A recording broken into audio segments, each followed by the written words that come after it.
Hello students, welcome. आज हम अपना लेक्चर नंबर 23 बी स्टार्ट करेंगे, अंडरस्टैंडिंग द फोर ऑर्डर्स। तो लेक्चर 23 ए में हम लोगों ने फोर ऑर्डर्स को पढ़ना स्टार्ट किया था और उसमें हमने ये देखा था कि चार तरह के ऑर्डर्स होते हैं: मटेरियल ऑर्डर, प्लांट और bio order, animal order and human order. ठीक है, तो इससे पहले वाला वीडियो जब आप उसको समझेंगे और उसके बाद इसको पढ़ेंगे तो ये दोनों वीडियो जो है एक दूसरे से लिंक करेंगे, है ना। तो अब हम क्या करेंगे इस वाले लेक्चर में, पहले आप ये जो मैं आपको एक टेबल दिखाने जा रहा हूं, इस टेबल को अच्छे से प्रिपेयर करेंगे, है ना। तो इधर हमने ऊपर की तरफ लिखे हैं, इधर हमने ऑर्डर्स लिखे हैं: material, plant, animal and human.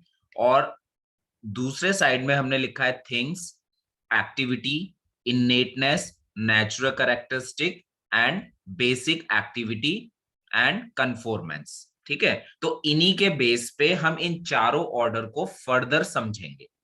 ठीक है, तो एक एक करके हम इधर से लेते जाएंगे। जैसे पहले हम एक्टिविटी लेंगे, तो मटेरियल ऑर्डर में किस तरह की एक्टिविटी होती है, प्लांट ऑर्डर में किस तरह की एक्टिविटी होती है, एनिमल ऑर्डर में किस तरह की होती है, फिर ह्यूमन ऑर्डर में किस तरह की एक्टिविटी होती है। ठीक है, तो वन बाय वन हम लेते जाएंगे। तो आज का लेक्चर थोड़ा सा ये हो सकता है कि बड़ा हो सकता है ना, टाइम ड्यूरेशन ज्यादा लग सकती है, लेकिन कोई बात नहीं, हमें अच्छे से ये समझना है और इसके ऊपर जनरली क्वेश्चन आता ही आता है एग्जाम में।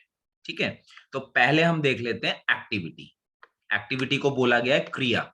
ठीक, तो ये जो एक्टिविटी है ये मटेरियल में किस तरह की होती है, प्लांट में किस तरह की होती है, एनिमल्स में किस तरह की होती है और ह्यूमन में किस तरह की होती है। ठीक है, तो एक एक करके हम इसको देख लेते हैं।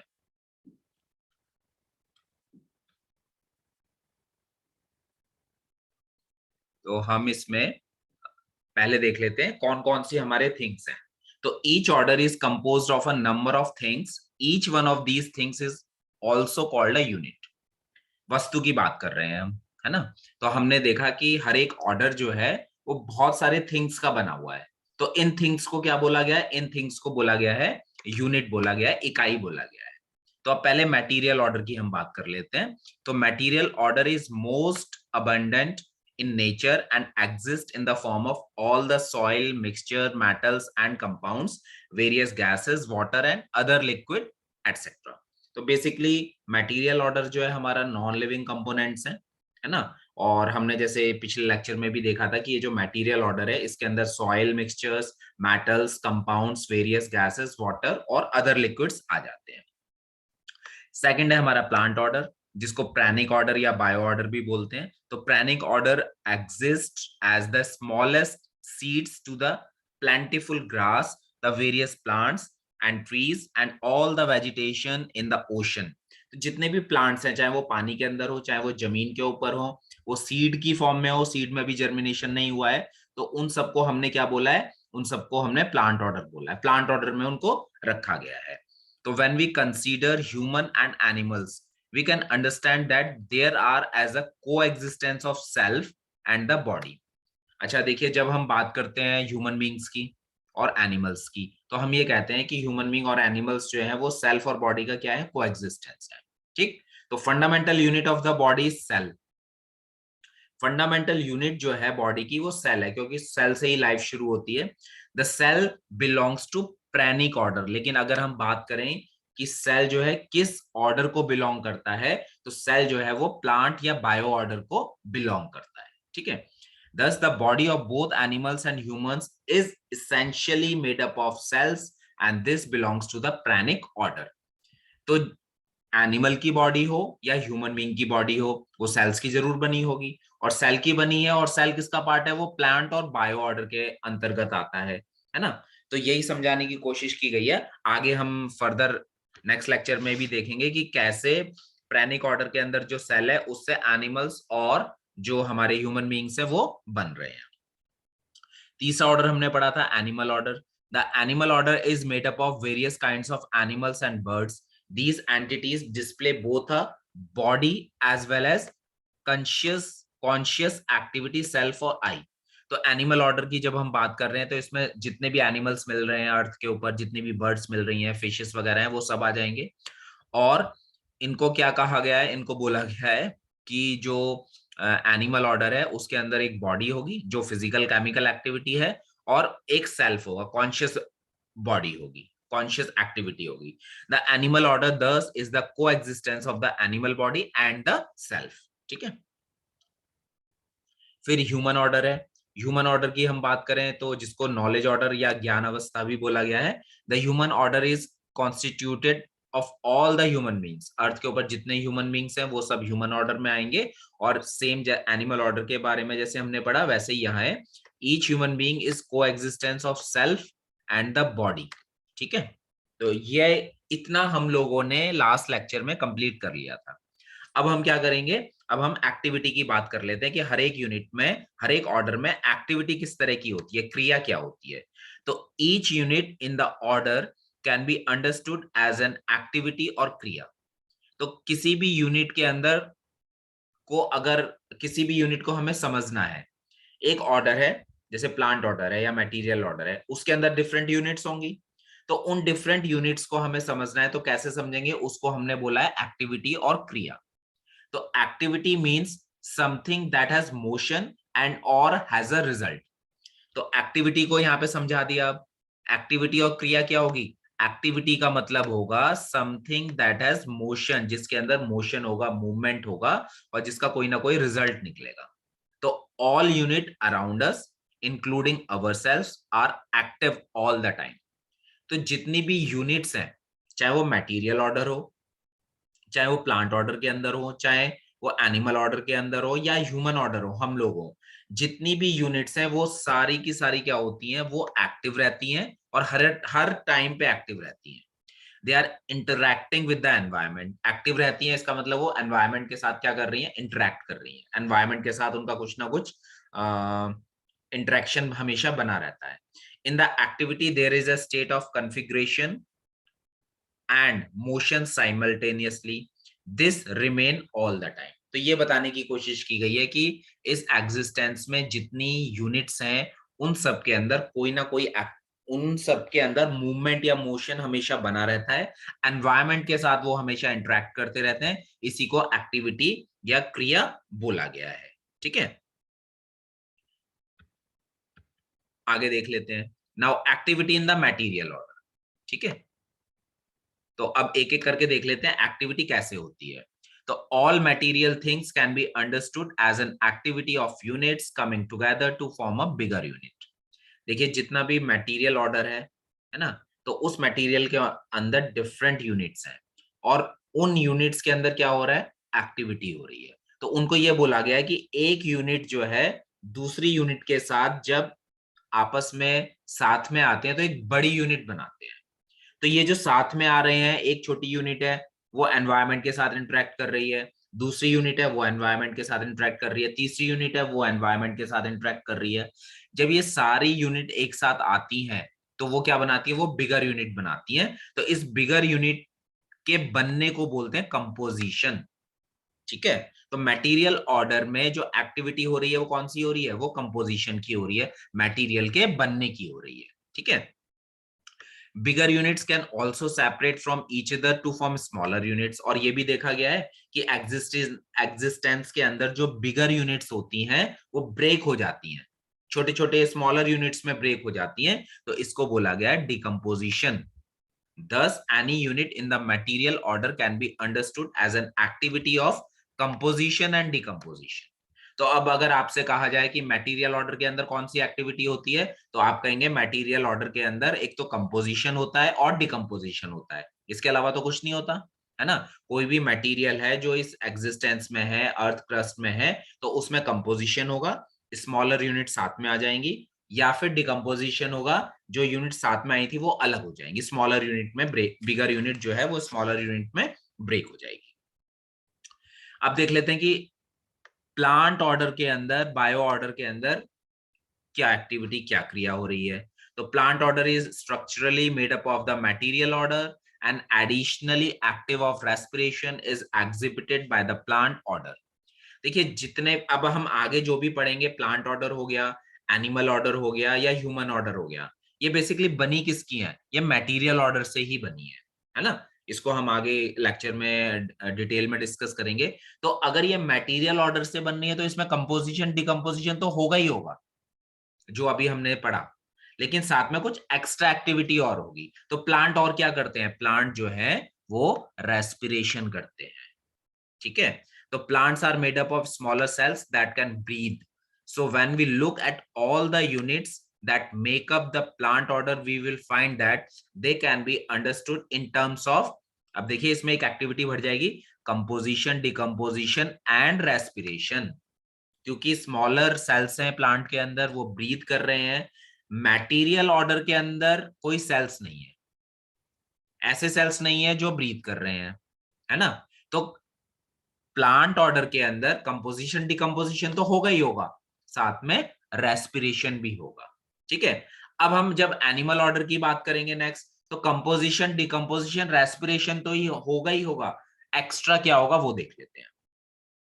तो activity in the animal order, in animal order there are two different sets of activity. One set of activity is the physico chemical or activity of the body and the other is the conscious activity of the cell. तो animal order के अंदर दो तरह की activities हो रही है, एक तो बॉडी में हो रही है, बॉडी फिजिको केमिकल है, और एक सेल्फ के अंदर हो रही है जिसको कॉन्शियस एक्टिविटी बोला गया है। तो दो तरह की क्रियाएं हो रही हैं।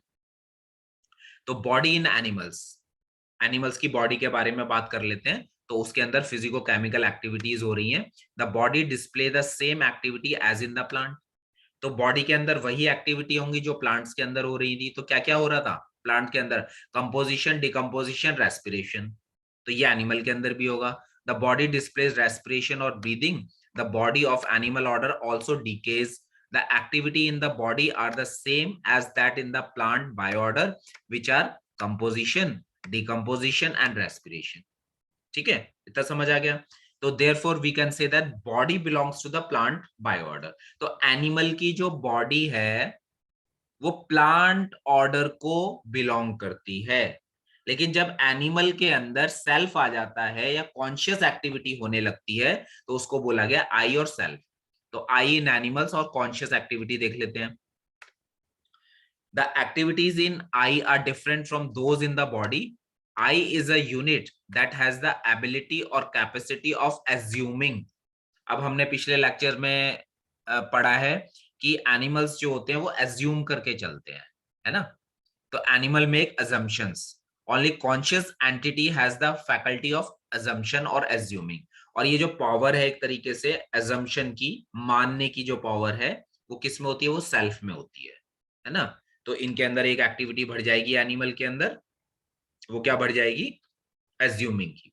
तो it is important to note that consciousness और faculty of assuming is not in the body. हमारी जो बॉडी है या एनिमल की जो बॉडी है वो एज्यूम नहीं कर रही, वो एजम्पशन नहीं कर रही। एजम्पशन कौन कर रहा है? एजम्पशन सेल्फ कर रहा है, ठीक है? तो in animals only the activity of selection taste is predominant, there is no thinking and desiring in animals. तो एनिमल के अंदर जो कॉन्शियसनेस है वो एजम्पशन की एक्टिविटी कर रही है, और एजम्पशन के बेस पे बेसिकली एक्टिविटी क्या हो रही है? सिलेक्शन और टेस्ट की एक्टिविटी हो रही है, ठीक है? तो अब अगर मैं कहूं आपसे कि एनिमल ऑर्डर के अंदर क्या क्या एक्टिविटी हो रही है, तो बॉडी के अंदर क्या हो रहा है? एनिमल की कंपोजिशन, डिकम्पोजिशन एंड रेस्पिरेशन। और यहाँ पे क्या हो रहा है? यहाँ पे एजम्पशन, सिलेक्शन और टेस्ट हो रहा है, ठीक है? फिर बात कर लेते हैं ह्यूमन ऑर्डर की। Human beings are coexistence of physico-chemical body and a conscious self or I. The activity in the human body are similar to that in the animal body. तो देखिए वैसे ही चलेगा, एनिमल से इसको कंपेयर करेंगे तो animal की बॉडी हो गई या ह्यूमन बीइंग की बॉडी हो गई, फिजिको केमिकल एक्टिविटी है, फिजिको केमिकल बॉडी है, तो कंपोजिशन होगा, डिकम्पोजिशन होगा, रेस्पिरेशन होगा। लेकिन जो हमारे अंदर सेल्फ है वो क्या कर रहा है? उसके अंदर एक्टिविटी है ability to select or make choices as animal do. Each one of us has desires that we pursue, an ability to think and the ability to make choices. Animal के अंदर choices की ability नहीं है, thinking की activity नहीं है, लेकिन ये ह्यूमन बीइंग के अंदर एक्स्ट्रा है। ह्यूमन बीइंग के अंदर डिजायर्स, थिंकिंग और सिलेक्शन, टेस्टिंग हो रहा है, ठीक है। तो एक चीज एक्स्ट्रा हो जाएगी। In human beings I has the activity of desiring, thinking and selecting, testing with a possibility or need for understanding and realization। तो हम जो है हमारे अंदर कौन कौन सी एक्टिविटी एक्स्ट्रा हो गई, understanding and realisation. Only humans have the need to know. अब देखिए जितने भी एनिमल्स से कंपेयर करें या ह्यूमन बीइंग्स या जितने भी और चीजें उनसे कंपेयर करें, तो ह्यूमंस ही ऐसे हैं जिनके अंदर जानने की क्यूरियोसिटी होती है, वो जानना चाहते हैं, हर एक चीज का रीजन जानना चाहते हैं, इसीलिए उसको बोला गया है ज्ञान अवस्था एंड द नॉलेज ऑर्डर, ठीक है। तो अब इसको फिर से हम क्या करते हैं, एक बार टेबल में देख लेते हैं, तो टेबल से आपको और चीजें क्लियर हो जाएंगी। एक्टिविटी हमने पढ़ा, तो प्लांट ऑर्डर के अंदर क्या हो रहा है, कंपोजिशन डिकम्पोजिशन हो रहा है। एनिमल ऑर्डर के अंदर, और सॉरी मटेरियल ऑर्डर के अंदर कंपोजिशन डिकम्पोजिशन हो रहा है। प्लांट ऑर्डर के अंदर ये दोनों तो हो ही रहे हैं, एक्स्ट्रा क्या हो गया, रेस्पिरेशन हो गया। अब एनिमल ऑर्डर के अंदर कंपोजिशन डिकम्पोजिशन रेस्पिरेशन तो हो रहा है बॉडी के अंदर, लेकिन सेल्फ के अंदर सिलेक्शन और टेस्टिंग हो रहा है। ह्यूमन बॉडी की बात करें तो ह्यूमन बीइंग के अंदर कंपोजिशन डिकम्पोजिशन रेस्पिरेशन बॉडी में हो रहा है, और सिलेक्शन थॉट और डिजायर ये सेल्फ में हो रहे हैं। तो ऐसे डिफरेंट ऑर्डर के अंदर एक्टिविटी होती है, ठीक है। सेकेंड है इसमें इन्नेटनेस। इन्नेटनेस का मतलब होता है धारण। अच्छा, इन्नेटनेस वो कैरेक्टरिस्टिक होती है जो इन्नेट होती है, मींस जन्म के साथ होती है, और अगर इस प्रॉपर्टी को, इस कैरेक्टरिस्टिक को किसी भी यूनिट से अलग कर दिया जाए तो कह सकते हैं कि वो यूनिट खत्म हो जाएगी, है ना। तो ये इन्नेटनेस जो है हमेशा बनी रहती है, ये वो प्रॉपर्टी है। तो एक बार टेबल में देख लेते हैं। मटेरियल ऑर्डर में जो इन्नेटनेस है वो एग्जिस्टेंस है। एनिमल्स के अंदर एग्जिस्टेंस तो है ही, साथ में सॉरी प्लांट के अंदर एग्जिस्टेंस तो है ही, लेकिन ग्रोथ भी हो रही है। एनिमल ऑर्डर के अंदर एग्जिस्टेंस है, ग्रोथ है, लेकिन क्या है, will to live in I. Will to live in I मतलब सेल्फ में जीने की आशा है, ठीक है। अब मान लीजिए जैसे फॉर एग्जांपल मैं आपसे कहूं कि अगर प्लांट ऑर्डर में ग्रोथ को खत्म कर दिया जाए तो क्या वो एग्जिस्टेंस बनी रहेगी प्लांट की, नहीं बनी रहेगी। ऐसे ही जीने की आशा, will to live in I, animal order में अगर एनिमल के अंदर आप जीने की आशा को खत्म कर दीजिए तो एनिमल क्या जिंदा रह पाएगा, नहीं रह पाएगा, है ना। तो ह्यूमन ऑर्डर की बात कर लेते हैं, तो इसमें एग्जिस्टेंस है, ग्रोथ है बॉडी के अंदर, लेकिन जो जीने की आशा है वो क्या है, वो एनिमल से थोड़ी डिफरेंट है। वो क्या है, will to live with happiness in I. Human being के अंदर जीने की आशा तो है, लेकिन वो कैसे है, हैप्पीनेस के साथ जीने की आशा है, ठीक है। तो इसी को आपको अपने वर्ड में एक्सप्लेन कर देना है। ये आपको इसमें देखने को मिल जाएगा नोट्स में। फिर है नेचुरल करेक्टरिस्टिक। नेचुरल करेक्टरिस्टिक का मतलब है स्वभाव कैसा है किसी भी ऑर्डर का। तो मटेरियल ऑर्डर के अंदर क्या हो रहा है, मटेरियल ऑर्डर के अंदर सिर्फ कंपोजिशन और डिकम्पोजिशन होता है, या तो नया मटेरियल बनेगा या जो बना बनाया मटेरियल है वो स्मॉलर यूनिट में ब्रेक होगा। तो यही उसका स्वभाव है मटेरियल का, कि उसके अंदर कंपोजिशन होगा, डिकम्पोजिशन होगा, ठीक है। प्लांट ऑर्डर के अंदर क्या है, प्लांट ऑर्डर के अंदर कंपोजिशन डिकम्पोजिशन तो है ही। अब ये कंपोजिशन डिकम्पोजिशन सब में चल रहा है, देखिए, है ना, ये सब में होगा कंपोजिशन डिकम्पोजिशन। लेकिन प्लांट ऑर्डर में क्या होगा, नर्चर और वर्सन। या तो प्लांट किसी चीज को नर्चर करेंगे, किसी के लिए फायदेमंद होंगे, या प्लांट जो है किसी के लिए नुकसानदायक होंगे, वो वर्स करेंगे। जैसे तुलसी का प्लांट है तो वो नर्चरिंग करेगा, तुलसी के कितने सारे मेडिसिनल यूज हैं। लेकिन जो धतूरा का प्लांट है ना, उसको अगर कोई खा ले या कुछ उसको ले ले तो उसे नशा हो जाता है, तो वो बॉडी पे हार्मफुल इफेक्ट डालेगा। तो प्लांट का ये स्वभाव है कि या तो वो नर्चर करेंगे या वर्सन करेंगे, ठीक है। एनिमल ऑर्डर की बात कर लेते हैं। एनिमल ऑर्डर में ऐसे ही नर्चर और वर्सन तो होगा ही बॉडी से, लेकिन उनके एनिमल के सेल्फ में क्या होगा, नॉन क्रूएलिटी होगी या क्रूएलिटी होगी, ये उनका स्वभाव है। तो जैसे डियर है, डियर, हिरन, हिरन क्या है, नॉन क्रूअल है, वो किसी को मारता नहीं है, वो घास और पेड़ खा के अपनी लाइफ चलाता है। लेकिन लॉयन और टाइगर जो है उनके अंदर क्रूएलिटी है, वो दूसरे एनिमल को किल करके अपना भोजन प्राप्त करते हैं। लेकिन ये जो क्रूएलिटी लॉयन टाइगर के अंदर है ये जरूरी है, अगर ये क्रूएलिटी उनके अंदर नहीं होगी तो क्या होगा, वो भूखे मर जाएंगे, है ना। तो नॉन क्रूएलिटी और क्रूल सॉरी क्रूएलिटी, ये दोनों का क्या है, ये एनिमल ऑर्डर का स्वभाव है। ठीक, ह्यूमन बीइंग की बात कर लेते हैं। तो ह्यूमन बीइंग के अंदर कंपोजिशन होगा, डिकम्पोजिशन होगा, नर्चरिंग और वर्सनिंग भी होगी बॉडी के थ्रू। लेकिन ह्यूमन बीइंग के सेल्फ में क्या होगा, परसिवरेंस होगा, ब्रेवरी होगी और जेनरोसिटी होगी। ठीक है, परसिवरेंस, दया करुणा, है ना, परसिवरेंस, ब्रेवरी एंड जेनरोसिटी। तो ये वाला जो पार्ट है ये मैं आपको नोट्स के थ्रू समझा देता हूं, है ना। तो आपको क्या होगा, ये चीज जो है क्लियर हो जाएगी। तो इसमें देख लेते हैं, ये एक्टिविटी हमने कर लिया, है ना, ह्यूमन ऑर्डर कर लिया। इननेटनेस मैंने आपको बता दिया कैसे क्या क्या है इननेटनेस, प्लांट ऑर्डर का बता दिया, एनिमल ऑर्डर, ह्यूमन ऑर्डर का बता दिया। फिर हम नेचुरल कैरेक्टरिस्टिक को यहाँ पे देख रहे हैं, स्वभाव को, है ना। तो स्वभाव में भी अभी आप देखिए आगे, इसमें फिर मटेरियल ऑर्डर का हमने स्वभाव देखा, प्लांट ऑर्डर का देखा, एनिमल ऑर्डर का देखा, ह्यूमन ऑर्डर का देख लेते हैं एक बार। तो human body belongs to the plant bio order and hence has the same स्वभाव और values natural characteristic as the pranic order। तो composition, decomposition, nurturing and worsening ये बॉडी के अंदर होगा। सेल्फ के अंदर क्या होगा, सेल्फ के अंदर होगा perseverance, bravery and generosity. Perseverance होता है धीरता, ब्रेवरी मीन्स वीरता और जेनरोसिटी मीन्स उदारता। ठीक है, अब तीनों को समझ लेते हैं, ये इंपॉर्टेंट है। तो परसिवरेंस क्या होता है, परसिवरेंस होता है being assured that all encompassing solution is to understand and live in harmony at all levels of existence, living with this commitment without any perturbation। इसका मतलब यह है कि मैं अपने आप में एश्योर हो जाऊं कि मुझे हार्मोनी में जीना है। पहले तो मुझे हार्मोनी को समझना है, फिर मुझे हार्मोनी में जीना है। ये एग्जिस्टेंस के अंदर जो चारों लेवल की हार्मोनी बनी हुई है उसको समझ के मुझे जीना है और अपने आप से कमिटमेंट करना है कि बिना किसी रुकावट के, बिना किसी बाधा के मैं हार्मोनी में जीऊंगा। अगर मैं ऐसा कर पाता हूं तो ये मेरी धीरता है, इसी को परसिवरेंस बोला गया है। ठीक है, अब ब्रेवरी, वीरता।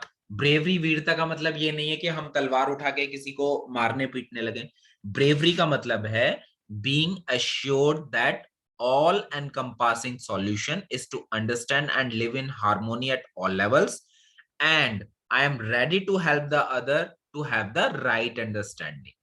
देखो, जब मेरे अंदर धीरता आ जाएगी, परसिवरेंस आ जाएगी, मतलब मैं चारों लेवल की हार्मोनी को समझ जाऊंगा, फिर उसके हार्मोनी के अकॉर्डिंग मैं जीऊंगा, और अब मैं ये अपने अंदर इंश्योर करूंगा कि मैं दूसरे की हेल्प करूंगा कि उसके अंदर भी राइट अंडरस्टैंडिंग आ जाए। तो जब मैं अपने आप से ये कमिटमेंट करूंगा, क्या, कि this is the commitment to help the other have the right understanding of the harmony and living at all levels of existence is called bravery। यही मेरी वीरता है, यही मेरी वीरता है कि मैं जब दूसरों को हेल्प करूंगा कि उनके अंदर राइट अंडरस्टैंडिंग आ जाए, वो भी हार्मोनी से जिए, है ना। तो इसको वीरता बोला गया है। और जेनरोसिटी क्या है, जेनरोसिटी का मतलब है being assured that all encompassing solution is to understand and live in harmony at all the four levels, and I am ready to invest myself, my body and wealth to help the other have the right understanding। ठीक है, अब मेरी उदारता क्या है, मेरी उदारता ये है कि मेरे अंदर राइट अंडरस्टैंडिंग मुझे समझ आ गई, मैंने समझ लिया, हार्मोनी को समझ लिया, मैं अपनी लाइफ को हार्मोनी के साथ जी रहा हूं, चारों लेवल की हार्मोनी को समझ के मैं अपनी लाइफ चला रहा हूं। अब एक मेरे सामने एक ऐसा पर्सन है जिसको हार्मोनी और राइट अंडरस्टैंडिंग तक मुझे लेके जाना है, तो मैं अपने आप को इन्वेस्ट कर रहा हूं। जैसे कहते हैं ना, तन मन धन से किसी की सेवा करना, तो मैं तन मन धन से उस पर्सन को राइट अंडरस्टैंडिंग तक ले जाने का काम कर रहा हूं, या मैं उसको हार्मोनी मैं लाने का काम कर रहा हूं, जिसके लिए मैं अपने आप को इन्वेस्ट कर रहा हूं, अपनी बॉडी को इन्वेस्ट कर रहा हूं, अपनी वेल्थ को इन्वेस्ट कर रहा हूं। तो इसको बोला गया है क्या? जनरोसिटी, उदारता। ठीक है, आगे बढ़ते हैं। आगे बेसिक एक्टिविटी है। The activity in the different order is different at the basic level. In the material and pranic order there is only recognizing and fulfillment। Basic activity की बात कर रहे हैं तो मटेरियल ऑर्डर और pranic ऑर्डर के अंदर, मटेरियल ऑर्डर और प्लांट के अंदर क्या होता है? सिर्फ रिकॉग्नाइजेशन होता है और फुलफिलमेंट होता है, कि वो पहचानते हैं और पहचानने के बाद निर्वाह करते हैं। Such units do not have the activity of assuming and knowing। तो मटेरियल ऑर्डर के अंदर और pranic ऑर्डर के अंदर assuming और knowing नहीं होता। Example, hydrogen and oxygen recognize the relation to each other and combine to form water। तो ऑक्सीजन और हाइड्रोजन एक दूसरे के प्रति अपने एक दूसरे को पहचान रहे हैं, है ना? क्या उनके अंदर रिलेशनशिप है उसको पहचान रहे हैं, उसका फुलफिलमेंट कर रहे हैं, और जब वो फुलफिलमेंट करते हैं, कंबाइन करते हैं, तो वाटर फॉर्म होता है। प्लांट जो है अपना रिलेशनशिप सन और वाटर के साथ रिकॉग्नाइज कर रहा है, पहचान रहा है, तो वो क्या करेगा? Fulfil it by acting accordingly. Such activity takes place in similar way all the time, there is no selection involve. तो यहाँ बेसिक एक्टिविटी की अगर हम बात करें, उसमें हम रिकॉग्नाइजेशन और फुलफिलमेंट, पहचानना और उसका निर्वाह करना, ये बात कर रहे हैं। तो ये एक्टिविटी दोनों मटेरियल और pranic ऑर्डर में होती है, यहाँ पे सिलेक्शन और टेस्टिंग नहीं होता। ठीक है, आगे देखते हैं। आगे क्या है? In animal order, animal order में क्या होगा? तो रिकॉग्नाइजिंग होगा, फुलफिलमेंट होगा, साथ में एज्यूमिंग होगा। पहले एनिमल एज्यूम करेगा, फिर रिकॉग्नाइज करेगा, और फिर क्या करेगा? फिर फुलफिलमेंट करेगा। और ह्यूमन बीइंग में क्या होगा? ह्यूमन बीइंग में नोइंग और बढ़ जाएगा। ह्यूमन बीइंग में हो जाएगा knowing, assuming, recognising and fulfilment.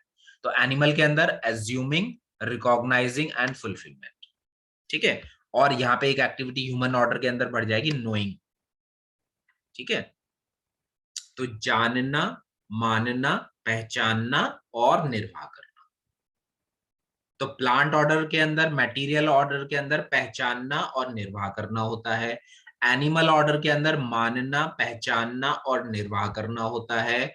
और ह्यूमन बीइंग्स के अंदर, हमारे अंदर जानना, मानना, पहचानना और निर्वाह करना होता है। ठीक है, लास्ट में देखते हैं इसमें कन्फॉर्मेंस, जिसको बोला गया अणु संहिता, है ना? तो मटेरियल ऑर्डर को देख लेते हैं पहले। The continuity of the fundamental nature of the material unit is preserved through the physical and chemical processes। देखिए, मटेरियल ऑर्डर जितने भी हमारे नेचर के अंदर है, उनकी एक कंटिन्यूटी बनी रहे, वो हमेशा हमें मिलते रहे या नेचर के अंदर मिलते रहे, है ना? तो उनकी ये जो प्रॉपर्टी है प्रिजर्व रहती है उनके अंदर, preserve through the physical and chemical process. Different तरह के जो केमिकल और फिजिकल प्रोसेस होते हैं, उससे वो क्या होती है? वो उनकी एक्टिविटी प्रिजर्व हो जाती है। अगर ये एक्टिविटी प्रिजर्व नहीं होगी, तो मटेरियल ऑर्डर एक बार खत्म हो गया तो दोबारा नहीं मिलेगा। हालांकि ऐसे कुछ मटेरियल होते हैं, लेकिन यहाँ पे बेसिकली वो केमिकल और फिजिकल प्रोसेस के अंदर प्रिजर्व हो जाती है ना? Example, iron. Each atom of iron conforms to the constitutional structure of iron. अगर हम जैसे सपोज एक एग्जाम्पल ले रहे हैं आयरन का, तो आयरन के अंदर जो एटम्स हैं, है ना, वो उनका एक अपना कॉन्स्टिट्यूशनल स्ट्रक्चर है, एक फिक्स स्ट्रक्चर है, उससे वो बाहर नहीं जाते। अगर वो बाहर चले जाएंगे तो आयरन नहीं बचेगा, है ना? ये तो आपने साइंस में पढ़ाई है। There is no atom of iron that will be unlike the other atom of iron. If it were, we would not call it iron. और एटम के, सॉरी, आयरन के अंदर जितने एटम है तो सब एक जैसे होंगे। अगर एक जैसे नहीं होंगे तो वो मटेरियल आयरन नहीं हो सकता, फिर वो कुछ और होगा। ठीक है, we call this constitution conformance. इसी को बोलते हैं अणु संहिता। मतलब कैसे उसके अंदर एटम्स बने हुए हैं, किन चीजों से वो बेसिकली बना हुआ है, और वो कैसे एक दूसरे के कन्फॉर्मेंस है। ठीक है, the material order exhibit constitution conformance. We can verify this for all things in the material order. For example, oxygen, nitrogen, other gases, gold, silver, etc. All of them conform to and are always according to the constitution of their kind. ठीक है। तो जितने भी material है सबके अंदर जो atoms होते हैं वो उसी तरह के होते हैं। ऑक्सीजन के अंदर जो एटम होंगे वो सारे एक जैसे होंगे, गोल्ड के अंदर जो एटम होंगे वो सारे एक जैसे होंगे। तो इसी की वजह से इनके अंदर हमेशा कॉन्टिन्यूटी बनी रहती है। लेकिन अगर ये अणु संहिता ना हो मटेरियल ऑर्डर के अंदर तो क्या होगा, जो गोल्ड है अगर वो एटम्स अलग अलग हो गए, चेंजेस हो गए, तो गोल्ड नहीं रह पाएगा। Hence we can say that any matter conforms to its constitution और हैज कॉन्स्टिट्यूशन कन्फॉर्मेंस। तो मटेरियल ऑर्डर के अंदर जो अणु संहिता होती है उसको क्या बोला जाता है, कॉन्स्टिट्यूशन कन्फॉर्मेंस। ठीक है। प्लांट ऑर्डर की बात करते हैं। अब जैसे नीम का बीज है, a neem seed will always sprout a neem plant. नीम से नीम का प्लांट बनेगा। अमरूद का बीज होगा तो अमरूद का पेड़ बनेगा। आम की गुठली होगी उससे आम बनेगा। ठीक है। Its fruit, its leaves, the taste of the leaves, the colour of the leaves, all this information of every neem plant is stored in the seed. Neem plant का कलर कैसा है, उसकी पत्तियां कैसी होंगी, उसके अंदर पत्तियों के अंदर क्या टेस्ट होगा, जैसे कड़वा टेस्ट होता है ना। तो जितनी सारी इंफॉर्मेशन होती है वो सीड के अंदर प्रिजर्व्ड रहती है। और जब सीड के अंदर जर्मिनेशन होता है, पेड़ बनता है, तो वो सारी जो करेक्टरिस्टिक है वो नीम के पेड़ के अंदर आ जाती है। तो हम ये कह सकते हैं कि प्लांट का जो कन्फॉर्मेंस है ना, वो क्या है, वो सीड बेस्ड है, सीड कन्फॉर्मेंस है। Thus, we say the plant is always as the seed does the plant. Therefore, a plant conforms to the seed or has seed conformance. ठीक है। तो इसी से नीम के प्लांट की कॉन्टिन्यूटी बनी हुई है। इसी से आम के प्लांट की कॉन्टिन्यूटी बनी है कि आम की गुठली के अंदर वो सारी कैरेक्टरिस्टिक होंगी जो आम के प्लांट के अंदर होती है। ठीक है। अगर आम की गुठली के अंदर ये सारी कैरेक्टरिस्टिक आम वाली नहीं होंगी, तो जब उस गुठली को हम जमीन में लगाएंगे, उससे प्लांट निकलेगा, तो आम थोड़ी बनेगा, वो तो कुछ और बन जाएगा फिर। क्यों, अगर प्रॉपर्टी नहीं होंगी, है ना। तो इसलिए प्लांट ऑर्डर का जो कन्फॉर्मेंस होता है वो कैसे बना हुआ है, वो क्या है, सीड कन्फॉर्मेंस है। एनिमल ऑर्डर की बात करें तो एनिमल ऑर्डर की जो कन्फॉर्मेंस है वो क्या है, वो ब्रीड बेस्ड है। ब्रीड बेस्ड का मतलब है जैसे डॉग है तो डॉग की नेक्स्ट जनरेशन डॉग होगी, काउ की नेक्स्ट जनरेशन काउ होगी, है ना। तो animal conform to their lineage, how animals are, their behavior is according to their lineage, they belong to the lineage they come from। अब देखिए कोई शेर है और एक शेर का बच्चा है, तो शेर के बच्चे के अंदर वो सारे करेक्टरिस्टिक होंगे जो शेर के अंदर है। उसके अंदर क्रुएलिटी होगी, शेर के अंदर है तो शेर के बच्चे के अंदर क्रुएलिटी होगी, है ना। Hence we say that an animal conforms its breed or has breed conformance. This breed conformance method is the mechanism by which the continuity of an animal species is mentioned in nature or existence। इसी के कारण शेर की जो जनसंख्या है वो हमेशा बनी रहती है कि वो ब्रीड बेस्ड है। ह्यूमन ऑर्डर की बात कर लेते हैं। We can see that we humans are not according to our lineage or race as in animals, है ना। यहाँ पे देखो ह्यूमन बीइंग की जो नेक्स्ट जनरेशन है वो ह्यूमन बीइंग तो होगी, लेकिन ह्यूमन बीइंग के अंदर जो करेक्टरिस्टिक्स हैं, जो बिहेवियर है, जरूरी नहीं है वो उसके बच्चे में हो। कोई एक डाकू है, कोई चोर है, हो सकता है उसका बेटा पढ़ लिख के जो है कोई अच्छी सी नौकरी करने लगे, या एक पढ़ा लिखा व्यक्ति है, हो सकता है उसका बेटा चोर बन जाए, है ना। तो we may pick up something from our parents as we grow up, but we are usually very different in many ways from them। हम बहुत सारी चीजें अपने पेरेंट्स से सीखते हैं, लेकिन जैसे जैसे ग्रो करते हैं तो बहुत सारे डिफरेंट अपने पेरेंट्स से हमारे अंदर आते हैं। We humans are according to their imagination, desires, thoughts and selection in I। जितने भी ह्यूमन बींग्स है सबके अंदर इमेजिनेशन, डिजायर और थॉट्स या सिलेक्शन जो हो रहा है वो अलग अलग हो रहा है। ठीक है। तो उसके अकॉर्डिंग ह्यूमन बींग्स होते हैं।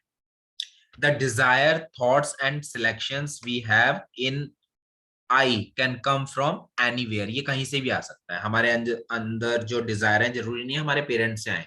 हम कोई टीवी देख रहे हैं, वहां पे हमने उससे कुछ प्रभावित हो गए तो वो हमारी डिजायर बन गई। हमारे विचारों में कुछ चल रहा है ना, हम कुछ किस तरह का सिलेक्शन कर रहे हैं, किस तरह की हमारी टेस्टिंग है, तो ये कहीं से भी आ सकता है। It can come from past memories, it can come from our parents, है ना। पास्ट मेमोरी से आ सकता है, हमारे पेरेंट्स से आ सकता है, मीडिया से आ सकता है, कहीं से भी आ सकता है। In the case of humans, we to our desires, thoughts and selection together we call this संस्कार. जब हम तीनों को मिला देते हैं, डिजायर, थॉट्स और सिलेक्शन को, तो यही हमारे क्या बनते हैं, यही हमारा संस्कार बनता है. Therefore, a human being conforms to his or her संस्कार or has संस्कार conformance. तो ह्यूमन बीइंग की जो conformance क्या होती है, वो संस्कार conformance होती है. ठीक है. अब एक बार से बस 1 मिनट के लिए हम टेबल पे फिर चलते हैं और लास्ट में देख लेते हैं कन्फॉर्मेंस. तो आपको ये टेबल जो है पूरी क्लियर हो जाएगी. तो हम कन्फॉर्मेंस की बात कर रहे थे. तो मटेरियल ऑर्डर की जब हम बात करें तो उसमें कन्फॉर्मेंस कैसी होती है, कॉन्स्टिट्यूशन कन्फॉर्मेंस, कॉन्स्टिट्यूशन बेस्ड होती है. प्लांट के अंदर सीड बेस्ड होती है, जैसा प्लांट होगा वैसा ही उसका बीज होगा और उस बीज से वैसा ही प्लांट निकलेगा. एनिमल्स के अंदर ब्रीड बेस्ड होती है. ठीक है. और ह्यूमन बीइंग की बात करें तो ह्यूमन बीइंग के अंदर संस्कार बेस्ड होती है ना. तो आपको इसमें क्या करना है, पहले इस क्वेश्चन को इजी बनाने के लिए ये जो टेबल है, इस टेबल को आपको लर्न करना है अच्छे से. इस टेबल को 2-3 बार आप बना के देखेंगे, ये टेबल आपको अच्छे से याद हो जाएगी. अगर आपको एक बार ये टेबल नजर आ जाती है तो इसमें 5-6 तरह के क्वेश्चंस बनते हैं, उनको आप इजीली एग्जाम में कर पाएंगे. ठीक है. तो आज के लेक्चर में हम लोग इतना ही रखेंगे. नेक्स्ट लेक्चर में आपसे मिलेंगे. Thank you.